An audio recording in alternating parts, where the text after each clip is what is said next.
The information's out there. You can go on YouTube, you can figure it out.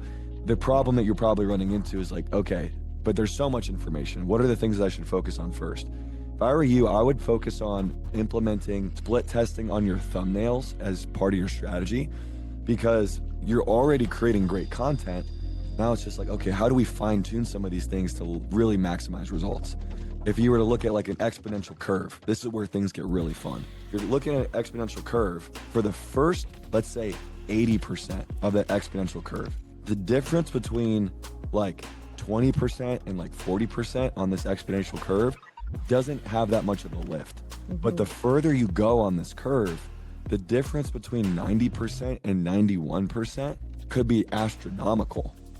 And so this is where the people who are really elite, this is what they focus on. They focus on these little details.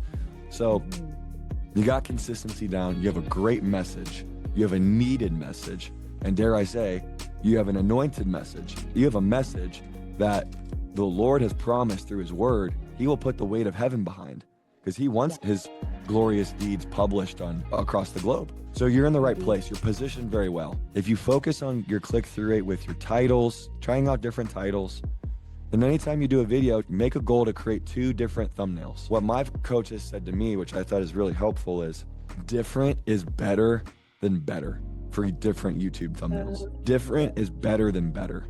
What does that mean?